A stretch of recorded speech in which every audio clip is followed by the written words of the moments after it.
There's a particular kind of silence that fills a house when love begins to die. It's not the comfortable quiet of contentment, nor the peaceful hush of evening rest.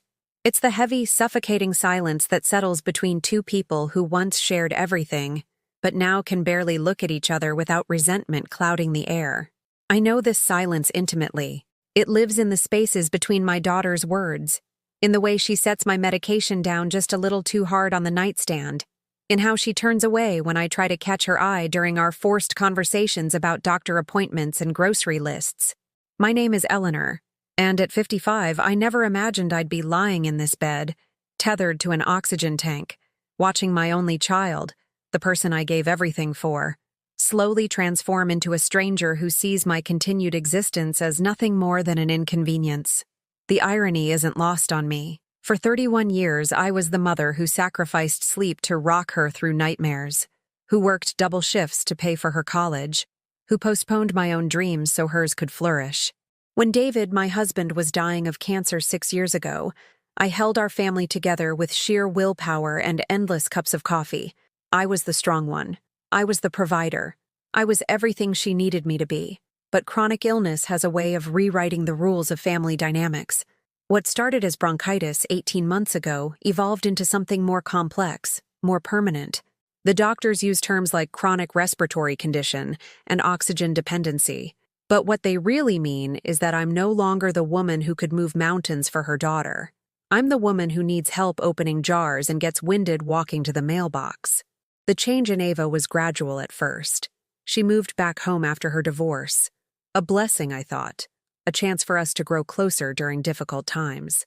But somewhere between my second hospitalization and the installation of the oxygen concentrator in our living room, her protective concern morphed into something colder, more calculating. It started with small things, forgotten grocery items that happened to be my favorites. Meals served at times when she knew I typically needed rest. Conversations about my medical expenses that always seemed to circle back to how much my care was costing, how long this situation might continue, how much easier things would be when this is all over. When this is all over. As if my recovery, or my death, were simply scheduling conflicts to be resolved.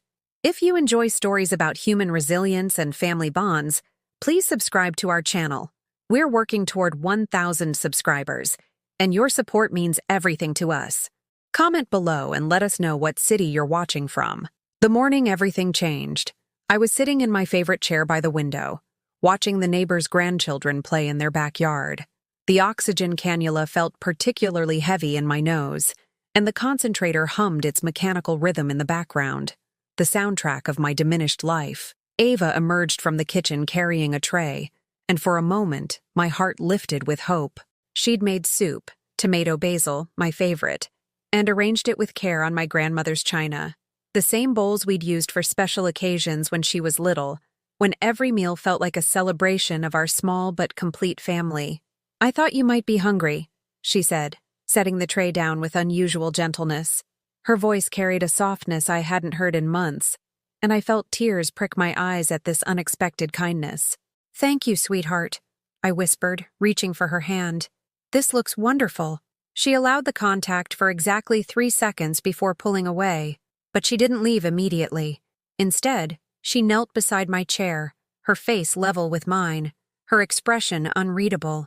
"Mom," she said, her voice dropping to barely above a whisper, "I want you to know something."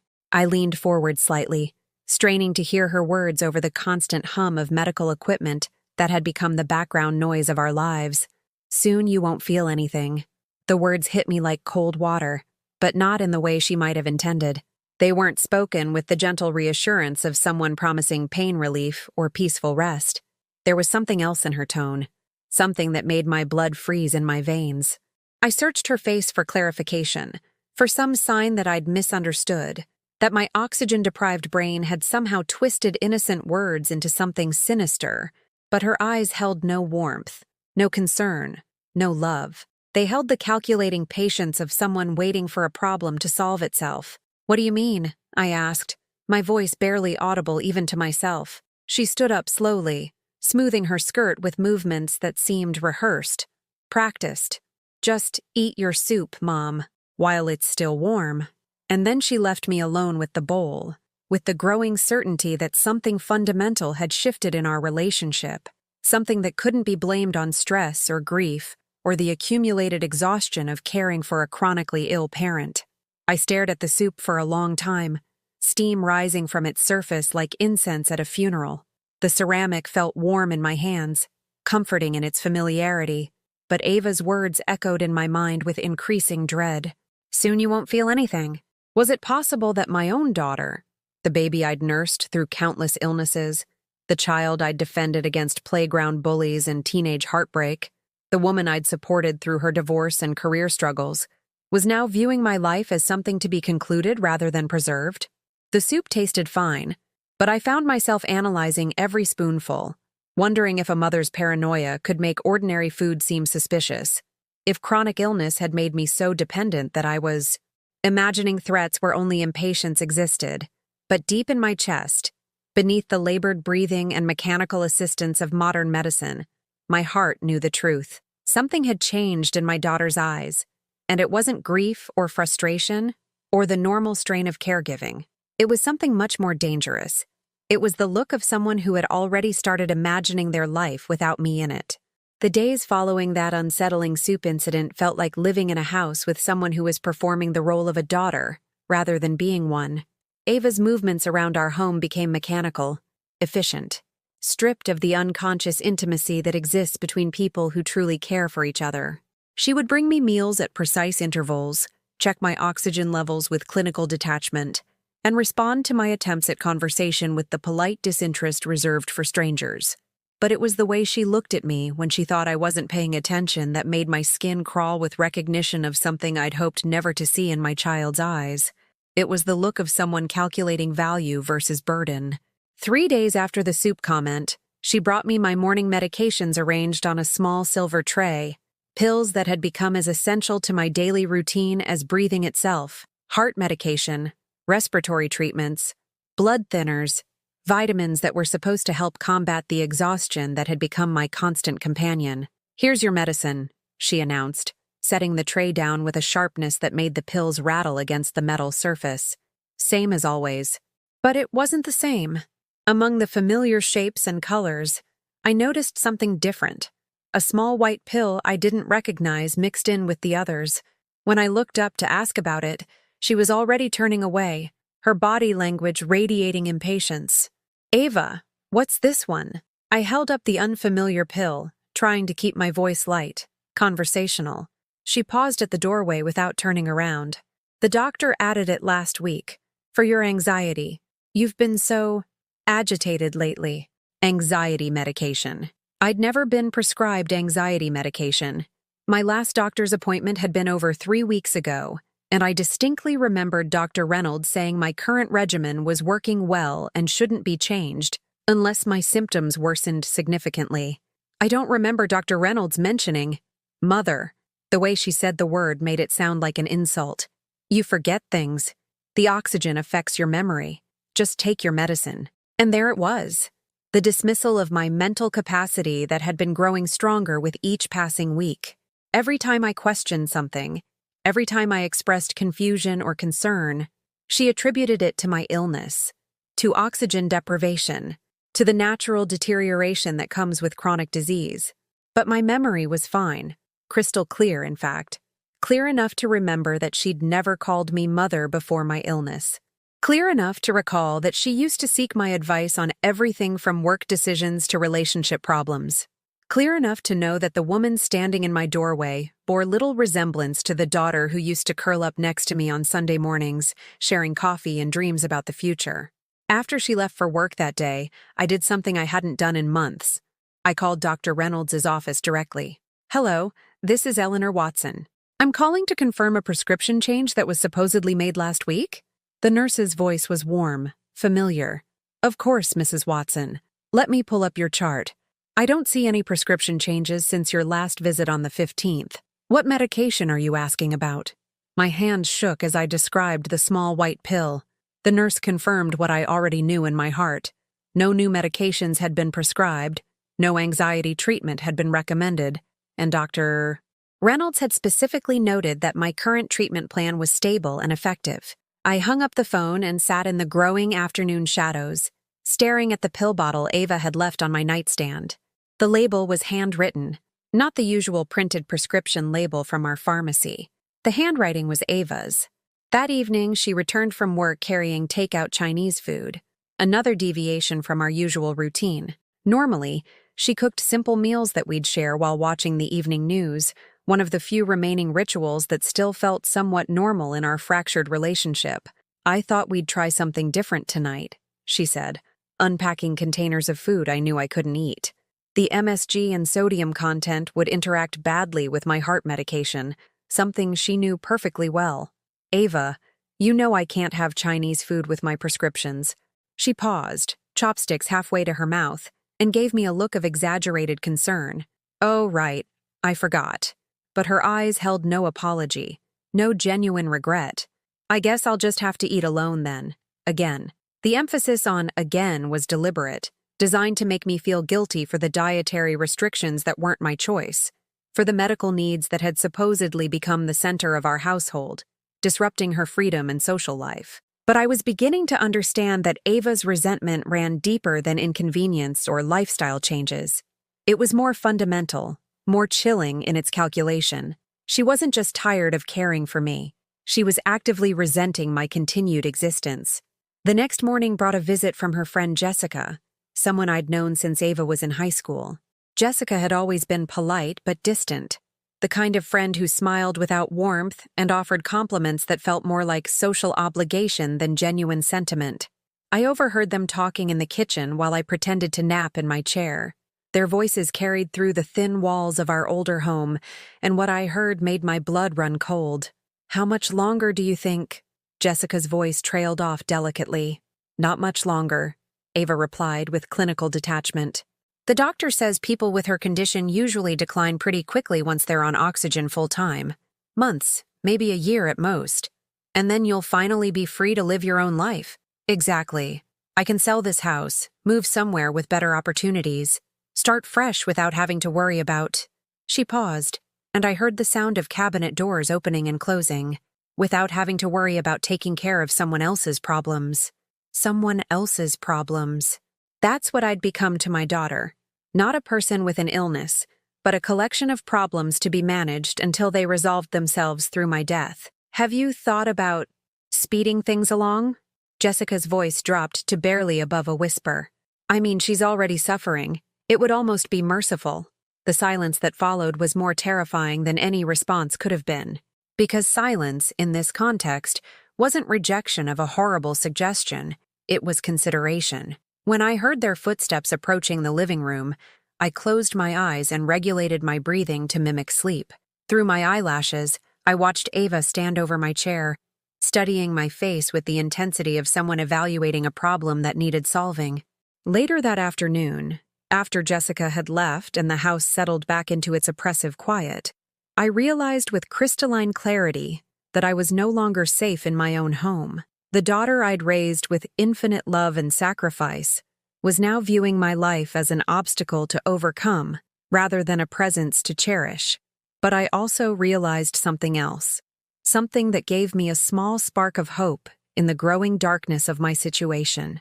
I wasn't as helpless as she believed me to be. My body might be failing, my breathing might require mechanical assistance, but my mind remained sharp. And somewhere in that clarity, a plan began to form, not for revenge, but for survival. The hardest part about becoming invisible isn't the loneliness. It's the way you start questioning your own worth, wondering if maybe the people ignoring you are right, if maybe you really have become nothing more than a burden taking up space in a world that's moved on without you. I found myself trying harder to matter, to prove that I was still the mother who deserved love and consideration. Pathetic attempts that only seemed to highlight how far I'd fallen from the woman I used to be. When Ava's college friend Sarah came to visit last week, I spent an entire morning getting ready. I put on my best blouse, the blue one David always said brought out my eyes, and styled my hair as well as I could manage with hands that shook from medication side effects. I wanted to show Sarah that I wasn't just the sick woman in the chair, that I was still Eleanor, still someone worth knowing. I waited in the living room, oxygen concentrator humming beside me like a faithful pet. practicing conversations in my head. I'd ask about Sarah's new job, her wedding plans, maybe share some funny stories about Ava's childhood that would remind everyone that I was once central to my daughter's world. When Sarah arrived, her smile was warm and genuine as she hugged me carefully, mindful of the tubes and wires that had become part of my appearance. "Mrs. Watson, it's so good to see you. How are you feeling?" Finally, someone who saw me as a person worth asking about. "I'm doing well, dear. The doctors say I'm responding nicely to treatment and I've been—" "Mom?" Ava's voice cut through my words like a blade. "Sarah doesn't need to hear about your medical situation." The dismissal was swift and public, delivered with the kind of smile that made it seem like loving correction rather than humiliation. But the message was clear. My experiences, my feelings, my very existence weren't suitable topics for polite conversation. Sarah glanced between us, her expression confused and uncomfortable. "Oh, I don't mind at all. I was actually hoping to catch up with both of you. Why don't we talk in the kitchen?" Ava interrupted, guiding Sarah away from my chair with the kind of gentle insistence you'd use to redirect a child from something inappropriate. "I'll make us some coffee." And just like that, I was alone again, listening to their laughter echo from the kitchen while I sat surrounded by the medical equipment that had become my prison. They talked for 2 hours, about careers, relationships, travel plans, mutual friends, while I remained in my chair, excluded from conversations happening in my own home. When Sarah left, she gave me another careful hug and promised to stay in touch. But her eyes held the pitying kindness reserved for people you visit out of obligation, the gentle sadness you show to those who are fading from relevance. After the door closed behind her, Ava turned to me with an expression of forced patience. "I hope you understand why I redirected the conversation. Sarah doesn't need to be burdened with details about your condition. It makes people uncomfortable. Burdened. My life, my struggles, my very existence had become a burden that needed to be hidden from polite society." The following Sunday brought an even more devastating blow to my sense of self-worth. Ava was hosting her monthly book club meeting, something that had been a tradition in our home for years. Before my illness, I'd been an active participant, contributing insights and preparing elaborate snacks for the group. These women had been my friends too, or so I'd thought. As the women arrived, Linda, Patricia, Margaret, and Susan, I positioned myself in my chair at the edge of the living room, hoping to be included in their discussion. I'd even managed to read this month's selection, a novel about family secrets and redemption that seemed painfully relevant to my current situation. "Eleanor!" Linda exclaimed when she saw me, her voice carrying the overly bright tone people use when they're trying too hard to seem natural. "How lovely to see you up and about." Up and about, as if sitting in a chair in my own living room was some kind of achievement worthy of celebration. The other women offered similar greetings, careful, measured, designed to acknowledge my presence without actually engaging with me as an equal participant. Then they settled into the discussion, and I realized with growing horror that they were treating me like a piece of furniture, talking around me and over me as if I weren't there at all. "I found the mother character so frustrating," Patricia said, opening her book to a marked page. "The way she clung to her adult children, making them responsible for her happiness. It was almost manipulative." A few uncomfortable glances in my direction followed, but the conversation continued without pause. "I think the author was trying to show how some parents never learn to let go," Margaret added. "They use guilt and obligation to maintain control even when their children have moved on with their lives. The parallels to my situation were so obvious, so deliberately cruel, that I felt my chest tighten with something beyond my usual breathing difficulties. These women, my supposed friends, were having a conversation about clingy, manipulative mothers while I sat 3 feet away, connected to an oxygen tank, completely dependent on my daughter for survival. "Sometimes the kindest thing is to accept when you're no longer needed," Susan said, her voice gentle but pointed. "To step back and let your children live their own lives without the weight of your expectations." I opened my mouth to speak, to defend myself, to point out that I'd never asked Ava to care for me, that my illness wasn't a choice or a manipulation tactic. But Ava caught my eye and gave me a subtle shake of her head, a warning that speaking up would only embarrass everyone present. So I sat in silence while four women who'd once valued my opinions discussed the burden of aging parents who didn't know when to gracefully exit their children's lives. The meeting lasted 3 hours.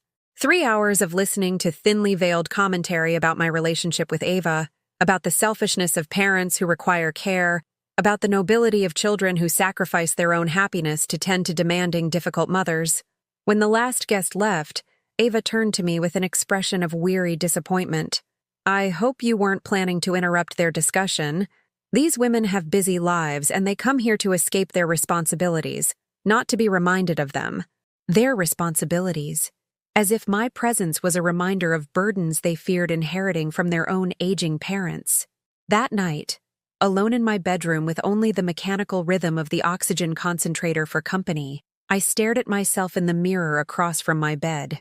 The woman looking back at me was barely recognizable, hollow-cheeked, pale, wearing exhaustion like a permanent accessory.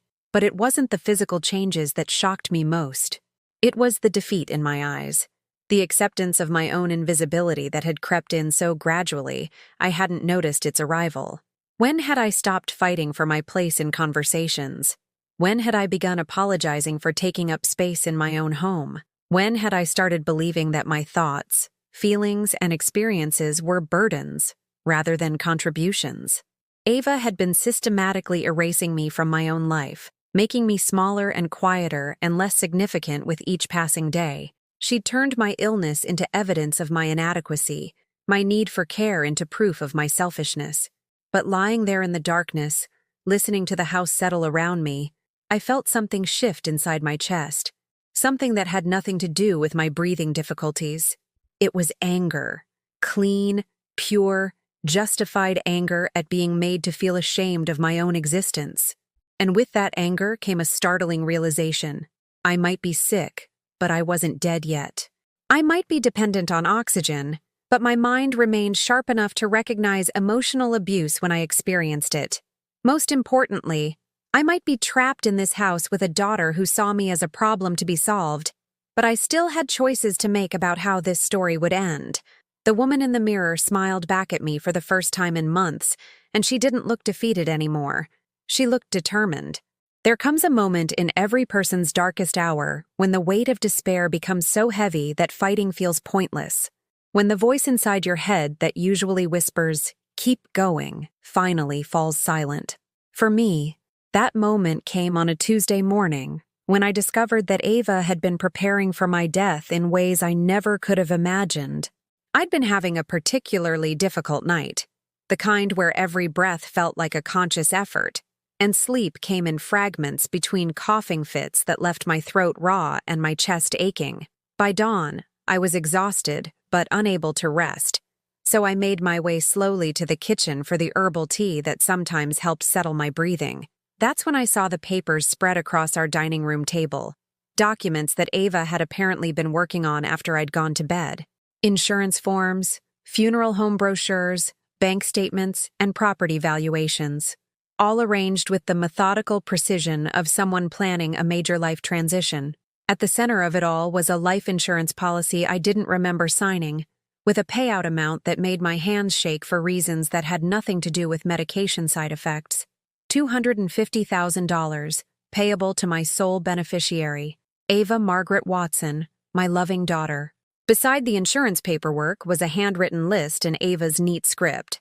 Cremation, $3,200. House appraisal, $180,000. Debt consolidation, $15,000. New apartment deposit, $2,500. She'd calculated her financial future down to the dollar, mapping out how my death would fund her fresh start. But the document that destroyed what remained of my faith in our relationship was a letter she'd drafted to David's sister, my only remaining family contact.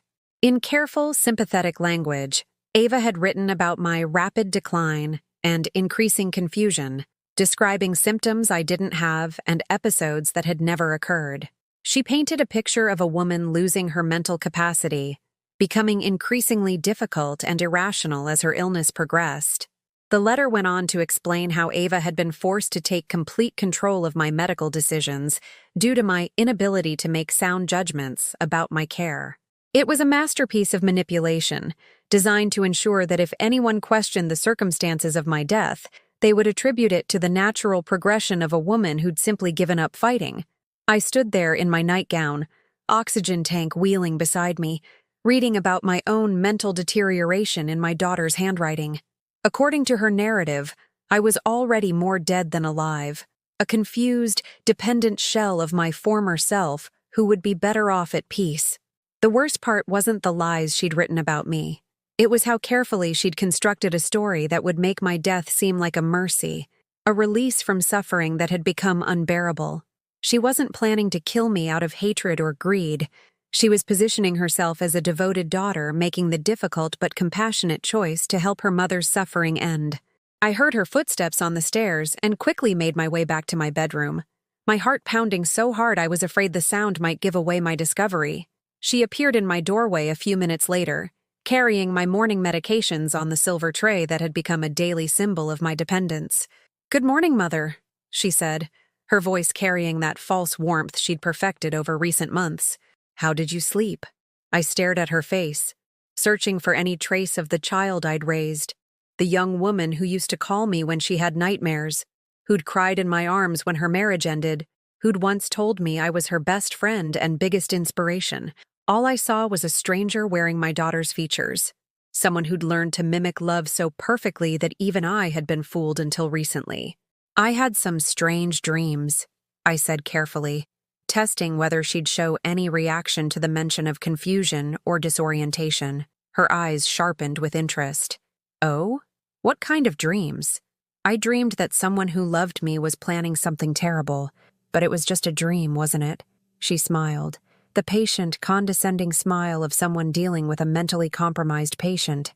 "Of course it was just a dream, Mother. Sometimes when we're not feeling well, our minds play tricks on us." There it was, the gaslighting technique she'd been perfecting, dismissing any concerns I expressed as symptoms of my declining mental state, rather than legitimate observations about my reality. She handed me the pills, and I noticed that today there were 2 of the mysterious white tablets instead of 1. When I hesitated, she sighed with exaggerated patience. "The doctor increased your anxiety medication. You've been having more confused episodes lately." Confused episodes. Another lie added to the narrative she was building, another piece of evidence that I was losing my grip on reality. As she left the room, I heard her on the phone in the hallway, speaking in the hushed tones of someone sharing difficult news. "Yes, she's declining more rapidly now," she told whoever was listening. "The doctor says it's normal for patients with her condition to become disoriented, sometimes even paranoid. Yesterday, she accused me of trying to poison her medication. I had never accused her of poisoning my medication. I'd questioned the unfamiliar pills, but I'd never used the word poison. But now, if I disappeared or died under suspicious circumstances, there would be witnesses who'd heard about my paranoid delusions, my confusion, my declining mental state." The afternoon brought another crushing blow when I tried to call my old neighbor, Mrs. Chen, someone I'd been friends with for over 15 years. I needed to hear a familiar voice, to connect with someone who remembered me as I used to be rather than as the burden I'd apparently become. But when I dialed her number, I discovered that our phone service had been disconnected. No dial tone, no automated message explaining the interruption, just dead silence that perfectly matched the isolation Ava had been systematically creating around me. I tried my cell phone, but the battery was dead. And when I looked for the charger, I realized it had disappeared from its usual place on my nightstand. Another small freedom eliminated, another connection to the outside world severed. That evening, when Ava returned from work, she found me sitting in the dark. I hadn't bothered turning on the lights because darkness felt appropriate for the realization that had been growing all day. I was completely alone in this house with someone who was methodically planning my death. "Mother, why are you sitting in the dark?" she asked, flipping on the overhead light with the brisk efficiency of someone managing an invalid. "The phone isn't working," I said, watching her face for any reaction.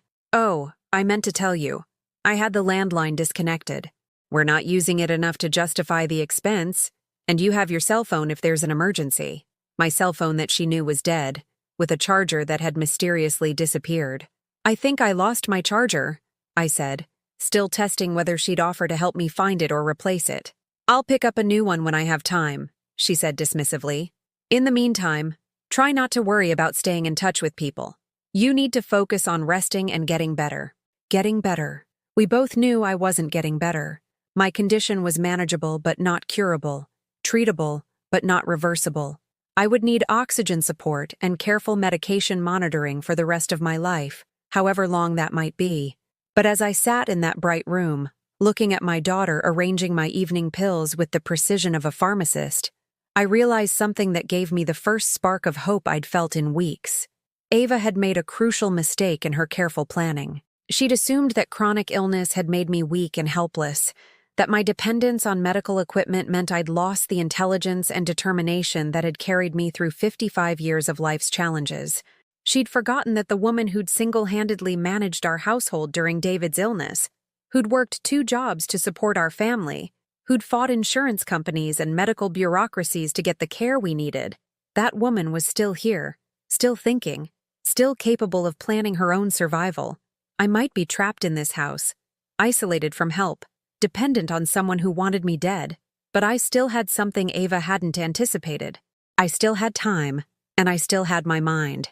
And sometimes, that's all you need to change everything. Sometimes the most powerful transformations happen in absolute silence, when the world believes you're at your weakest, and you discover reserves of strength you never knew existed. That's when I began to truly see, not with the desperate hope of a dying woman, but with the calculating precision of someone who refuses to let evil win. I stopped taking the mysterious white pills 3 days after finding Ava's death planning documents. Instead of swallowing them, I began tucking them under my tongue until she left the room, then spitting them into tissues I kept hidden in my robe pocket.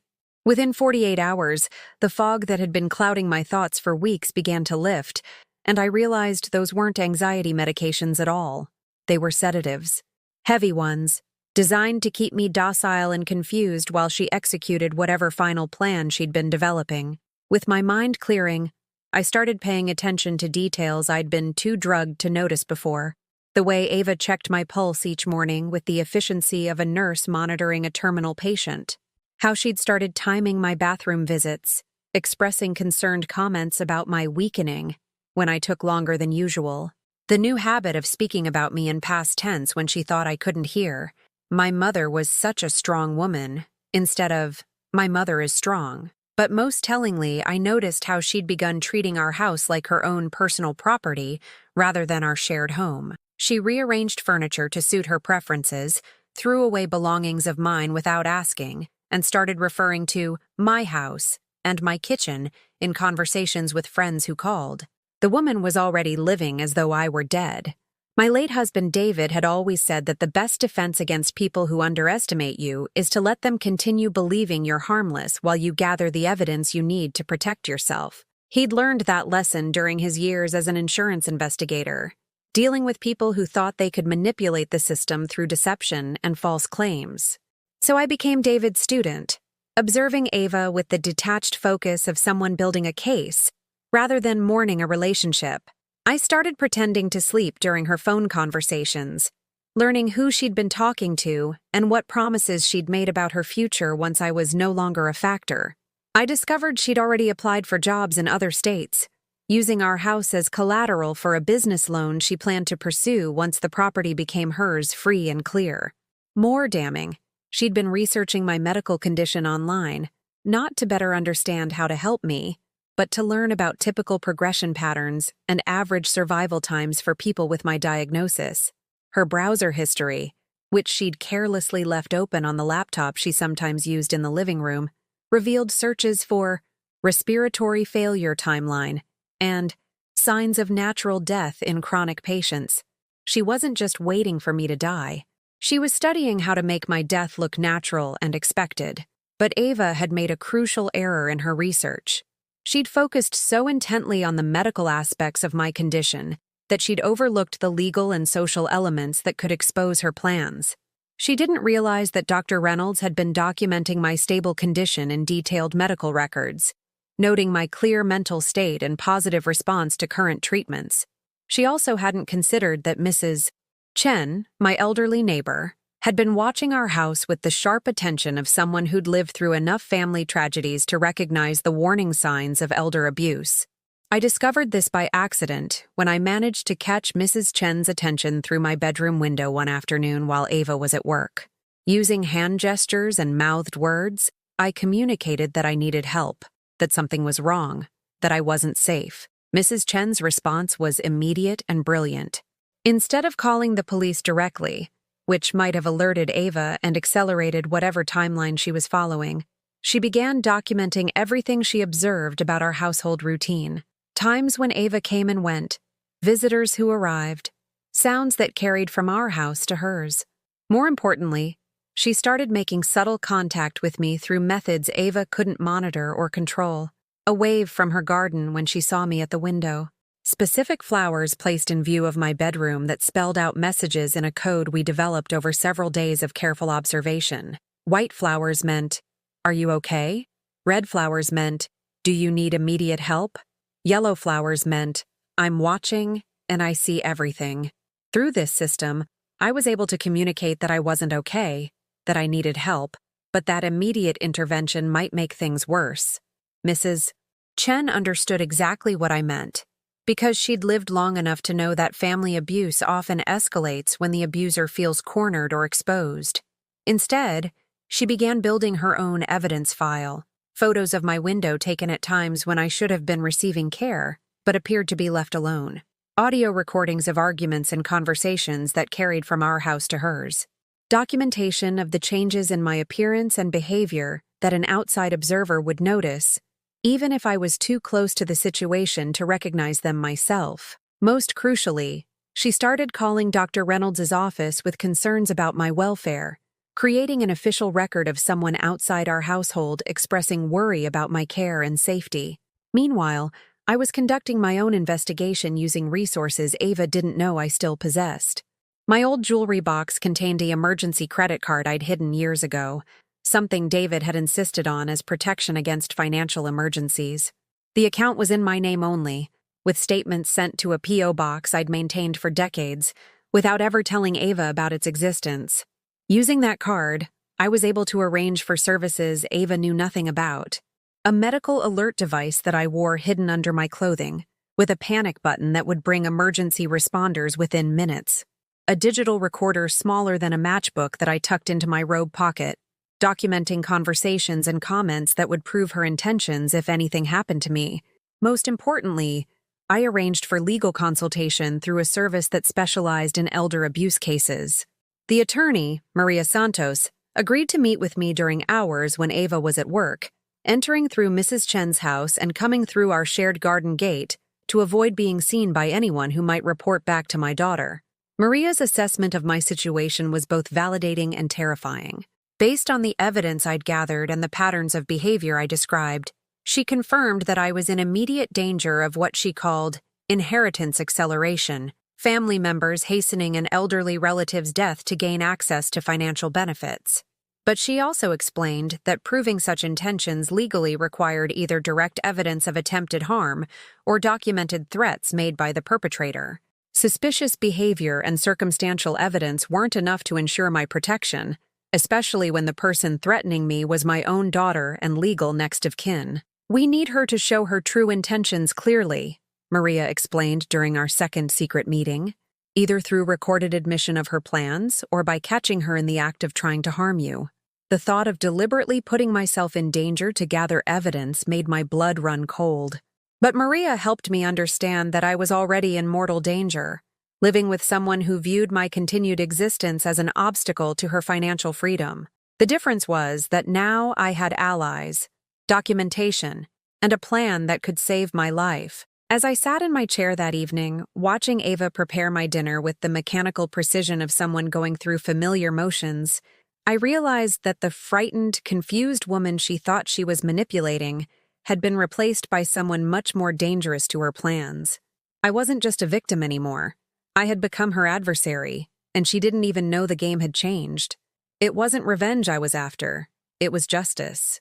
And sometimes, justice requires patience, planning, and the willingness to let evil reveal itself completely before striking back. The hunter had become the hunted, and Ava was about to learn that underestimating a mother's survival instinct was the most dangerous mistake she could have made. The most dangerous predators are often the most patient ones, and I was learning that survival sometimes requires you to become exactly what threatens you. For 3 weeks, I played the role of a declining woman while secretly orchestrating the most important performance of my life. Every morning, I pretended to take the sedatives Ava provided, slipping them under my tongue before disposing of them when she left for work. I let her believe the medication was making me more confused and dependent, occasionally asking her to repeat simple instructions or forgetting conversations we'd had the day before. The deception was exhausting, but it was also revelatory. As Ava grew more confident that I was losing my mental capacity, she became careless about hiding her true intentions. She started making phone calls in my presence, assuming I was too drugged to understand or remember what she discussed. During one particularly damaging conversation with someone she called Tony, apparently a contact who specialized in what she euphemistically called estate transitions, I heard her describe my condition as deteriorating rapidly and ask about accelerating the timeline for her inheritance plans. "The insurance paperwork is already filed," she told him, her voice carrying the casual tone of someone discussing a business transaction rather than her mother's death. "All the medical documentation shows progressive decline. When it happens, it needs to look like natural respiratory failure. No one questions that with her condition." I sat in my chair 15 feet away, oxygen concentrator humming steadily, while my daughter discussed the logistics of ending my life. The small digital recorder in my robe pocket captured every word, but hearing her speak so clinically about my murder felt like dying a little bit each second. But I also felt something else growing stronger with each recorded conversation, an unshakable determination to ensure that justice would be served, not just for me, but for every vulnerable person who'd trusted someone who saw them as disposable. The breakthrough came during Ava's 4th week of increased anxiety medication. She'd grown so confident in my supposed mental decline that she started leaving important documents out where I could access them during the day. Financial papers, insurance forms, and most crucially, a detailed timeline she'd written for what she called the transition period. According to her notes, I was supposed to experience a sudden deterioration within the next 2 weeks. She'd already scheduled a meeting with the funeral home, arranged for cremation services, and even drafted the obituary that would describe my peaceful passing after a courageous battle with chronic illness. Reading about my own death, planned and scheduled like a dental appointment, should have filled me with terror. Instead, it crystallized my resolve and helped me understand exactly how to turn her conspiracy against her. Maria Santos, my attorney, reviewed the recorded conversations and written evidence during one of our secret meetings. Her expression grew darker with each piece of documentation I shared. "This is more than enough for criminal charges," she said, organizing the materials with professional efficiency. "Conspiracy to commit murder, fraud, elder abuse. We could have her arrested immediately." But I shook my head. "Not yet.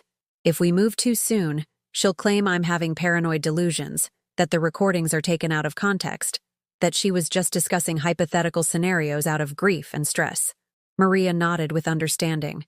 "You want to catch her in the act.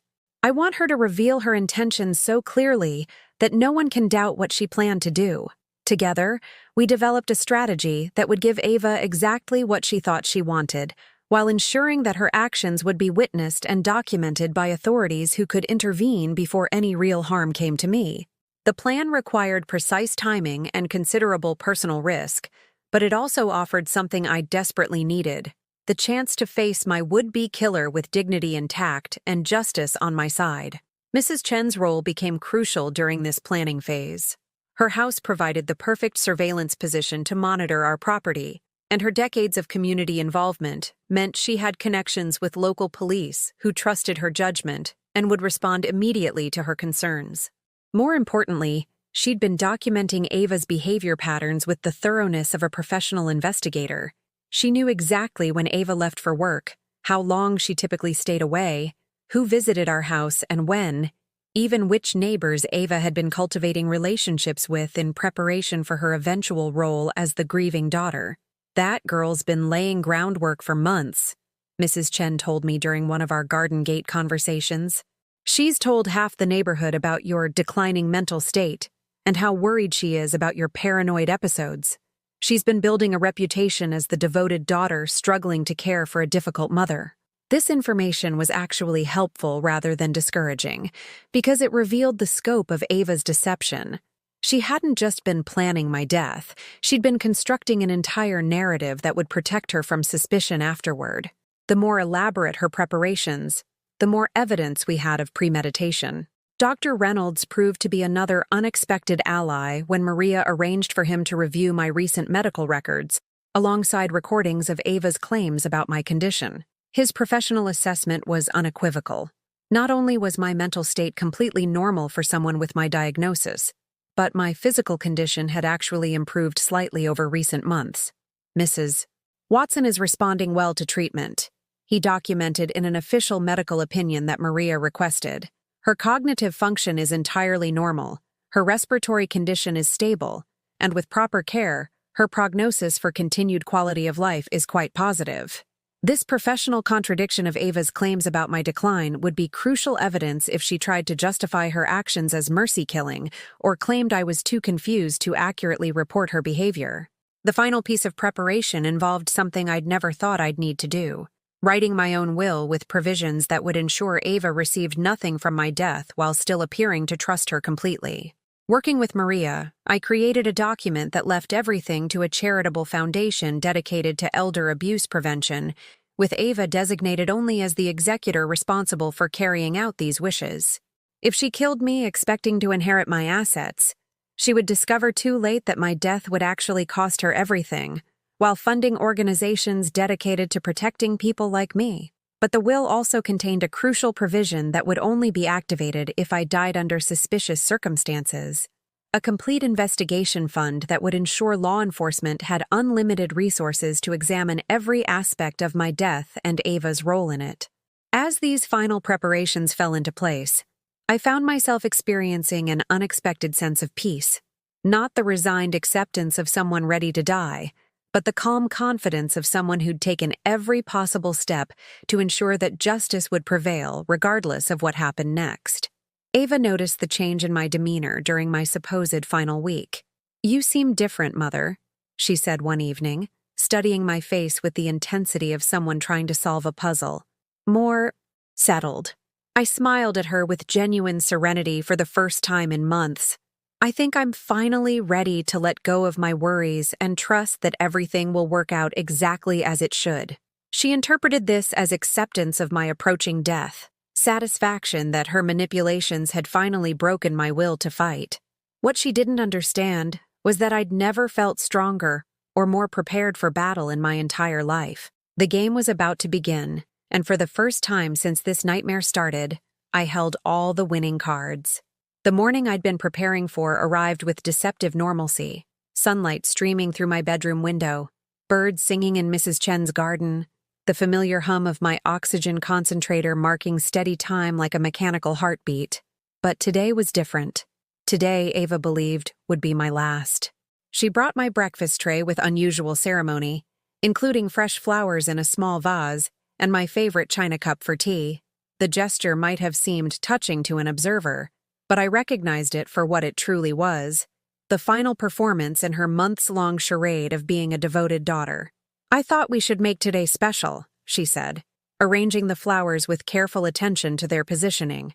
"You've been so tired lately, and I want you to know how much I love you." Love. The word felt obscene coming from someone who'd spent weeks planning my murder, but I smiled with what I hoped appeared to be grateful acceptance, rather than the cold fury burning in my chest. "That's so thoughtful, dear," I replied, my voice carrying the frail quality I'd been perfecting for weeks. "I don't know what I'd do without you." The irony wasn't lost on either of us, though only I understood its full implications. She handed me my morning medications, and I noticed immediately that today's selection was different. Instead of the usual assortment of heart pills, respiratory medications, and vitamins, there were only 3 tablets, 2 white ones larger than the fake anxiety medication she'd been giving me, and 1 small blue capsule I'd never seen before. "What are these?" I asked, though I already suspected I knew. Dr. Reynolds changed your prescription yesterday, she lied smoothly. He said your condition requires stronger intervention now. These will help you feel more comfortable. More comfortable. A euphemism for unconscious, or worse. I palmed the pills instead of swallowing them, a technique I'd perfected over recent weeks. But this time, Ava was watching more carefully, and when I reached for my water glass, she caught my wrist gently but firmly. "Let me see your mouth, Mother." The request was delivered in a tone of loving concern, but her eyes held the cold determination of someone who couldn't afford to let their plan fail. I had no choice but to actually swallow the medications, knowing that Maria Santos and Mrs. Chen were prepared for this possibility. The effects began within minutes. Not the gradual drowsiness of the sedatives I'd been avoiding, but a more profound alteration in my consciousness that made the room feel distant and dreamlike. My hands grew heavy, my breathing more labored despite the oxygen support, and a strange floating sensation made it difficult to focus on any single thought for more than a few seconds. But I'd prepared for this too. The medical alert device hidden beneath my clothing would automatically signal for emergency response if my vital signs dropped below predetermined levels. The digital recorder would continue capturing audio even if I lost consciousness. Most importantly, Dr. Reynolds had been alerted to expect unusual symptoms and had arranged for a welfare check that would bring authorities to our house within the next 2 hours. "There," Ava said, settling into the chair beside my bed with the patient demeanor of someone waiting for a natural process to unfold. "Just rest now. Everything will be peaceful." Through my increasing haze, I watched her pull out her phone and begin typing what I assumed was a message to her co-conspirator Tony, informing him that the final phase of their plan had begun. Her fingers moved quickly across the screen, and I caught fragments of her words as she spoke them aloud while typing. "Started the process. Should be complete within hours. Everything looks natural." The recording device in my pocket captured every syllable. As the medication continued affecting my system, Ava's behavior shifted from performance to preparation. She began moving around my room with efficient purpose, adjusting the oxygen settings on my concentrator, arranging the pillows behind my head, positioning my hands in what would appear to be a natural resting position. She was staging my death scene while I was still alive to witness it. "I want you to know this isn't personal, Mother," she said, speaking more to herself than to me since she assumed I was too drugged to understand. "You've just outlived your usefulness. The money you're spending on medical care could be funding my future instead. This way, everyone gets what they need. Everyone except me, apparently." But even through the pharmaceutical fog clouding my thoughts, I felt a surge of satisfaction knowing that her confession was being recorded, that every word of self-justification was being documented for the legal proceedings that would follow. The doorbell rang at exactly the time Maria and I had arranged for the welfare check. Through my bedroom window, I could see a police cruiser parked at the curb, along with Dr. Reynolds's familiar sedan and what appeared to be an ambulance standing by. Ava's reaction was immediate and telling. Instead of going to answer the door like someone with nothing to hide, she rushed to my bedside and began shaking me roughly. "Wake up," she hissed. "You need to tell them you're fine, that you don't want to be disturbed." But the medication she'd given me had made normal speech impossible, and my lack of response only increased her panic. The doorbell rang again, followed by firm knocking and voices identifying themselves as police conducting a welfare check. "Mrs. Watson, this is Officer Martinez with the Metro Police. We need to speak with you and your daughter, please." Ava looked at my unresponsive form and made a decision that revealed the full extent of her desperation. She grabbed the phone from her pocket and dialed 911. "Please send an ambulance immediately," she told the dispatcher, her voice pitched perfectly to convey shock and grief. "My mother has collapsed. I think she's had some kind of episode with her breathing." It was a brilliant improvisation. Calling for emergency help herself would make her appear innocent while explaining away any evidence of the drugs she'd administered. If I died en route to the hospital or shortly after arrival, it would look like she'd done everything possible to save me. What she didn't know was that the medical alert device I wore had already transmitted detailed biometric data to emergency services, including evidence of pharmaceutical intervention that was inconsistent with my prescribed medications. The responding paramedics would know immediately that my condition wasn't natural. As the front door opened and official voices filled our house, Ava leaned close to my ear one final time. "I really am sorry, Mother," she whispered. "But this is better for both of us. You won't suffer anymore, and I can finally have the life I deserve, the life she deserved." After months of planning my murder for financial gain, she still believed she was the victim in our story. But as consciousness faded and the room filled with paramedics and police officers, I held on to one crystal-clear thought. Justice was finally arriving, and it was carrying handcuffs. Consciousness returned slowly, like emerging from deep water into brilliant sunlight. The first thing I noticed wasn't the hospital room or the gentle hum of medical equipment. It was the absence of fear. For the first time in months, I felt completely safe. Dr. Reynolds sat beside my bed, his face showing relief mixed with professional concern. Behind him, I could see Maria Santos speaking quietly with two police detectives, their notebooks filled with what I hoped was everything they needed to ensure Ava would never threaten another vulnerable person. "Welcome back, Eleanor," Dr. Reynolds said softly. "How are you feeling?" I tested my voice carefully, surprised by how strong it sounded. "Like someone who's been given a second chance at life." He smiled with genuine warmth. "The medications your daughter administered could have been fatal if we hadn't been monitoring your condition so closely. The combination of sedatives and respiratory suppressants was, well, let's just say her intentions were unmistakably clear." Through the hospital room window, I could see news vans gathering in the parking lot. Apparently, the story of a daughter attempting to murder her mother for inheritance money had captured public attention in ways that would make Ava's carefully constructed reputation impossible to maintain. Maria approached my bed carrying a folder thick with legal documents. "Eleanor, I have some updates that I think you'll find satisfying." She explained that Ava had been arrested at the hospital when she arrived, expecting to play the role of grieving daughter, only to discover that I was not only alive but fully conscious and providing detailed testimony about her months-long conspiracy. "The recordings you gathered provided irrefutable evidence of premeditation," Maria continued, "combined with the physical evidence of the unauthorized medications, witness testimony from Mrs. Chen, and your medical records proving your mental competency. The district attorney is confident about securing convictions on multiple felony charges. But the justice I felt wasn't just legal. It was deeply personal.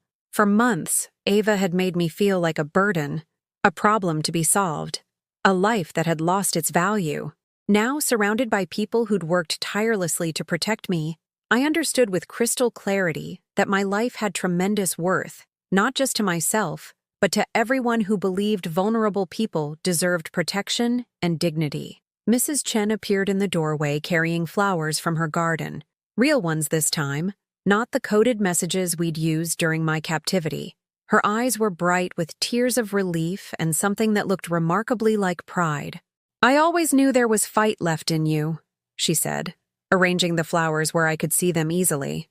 "Your husband David would be so proud of how you protected yourself."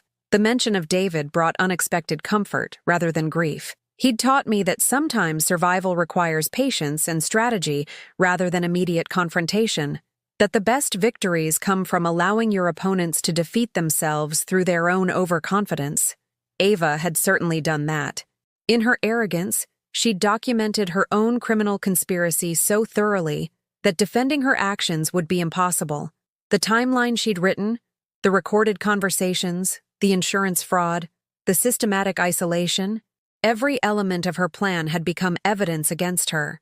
Detective Morrison, one of the investigating officers, joined our conversation with news that completed my sense of justice being served. "We executed a search warrant on your daughter's apartment and found extensive evidence of additional fraud," he reported.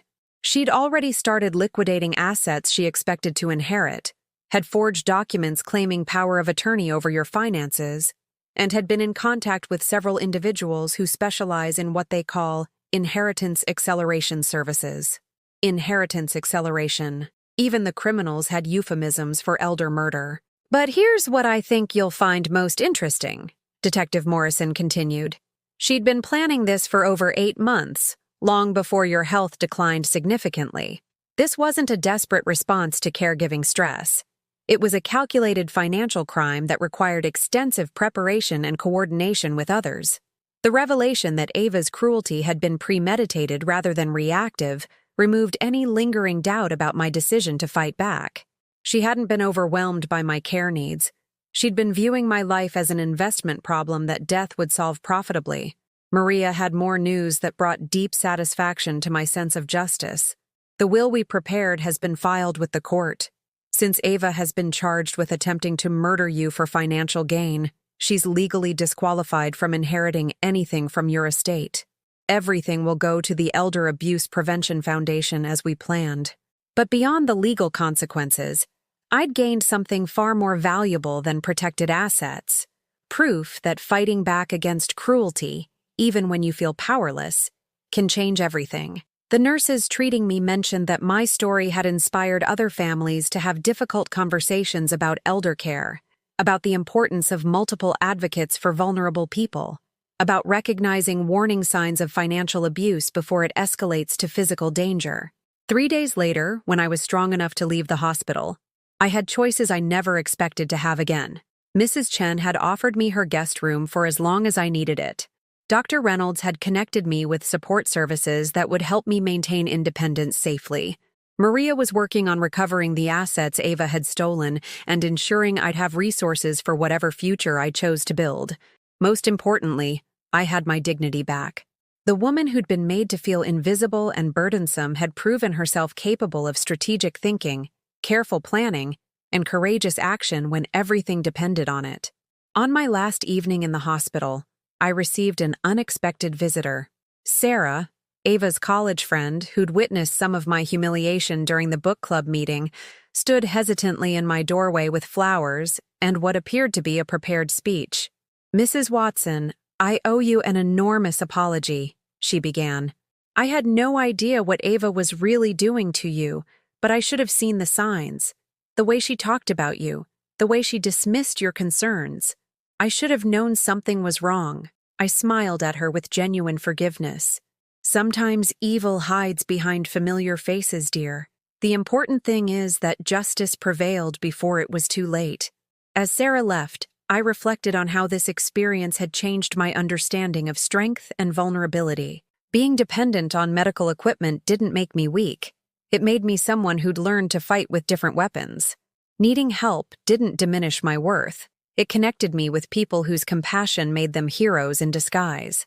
6 months later, I was living independently again in a small apartment near Mrs. Chen, with medical support that felt like partnership rather than dependence. The Elder Abuse Prevention Foundation I'd endowed was helping other families recognize and escape similar situations. And Ava? She was serving the first year of a 15-year sentence for attempted murder, fraud, and elder abuse. During her trial, she'd tried to claim that stress had driven her to temporary insanity, that she'd really loved me but felt overwhelmed by caregiving responsibilities. The recordings I'd made destroyed that defense completely. Her own voice, cold and calculating as she planned my death for financial gain, revealed the truth about her character in ways no lawyer could explain away. But as I sat in my new living room, watching the sunset paint the sky in shades of hope and possibility, I realized that this story wasn't really about Ava's cruelty, or even her punishment. It was about discovering that even when everything seems lost, even when the people who should protect you become the people you need protection from, there's always a choice to fight back with intelligence, dignity, and the kind of quiet courage that changes everything. I learned that sometimes the most powerful revenge isn't revenge at all. It's simply refusing to let evil win and living well despite every attempt to destroy you. And sometimes, that's the most complete justice possible.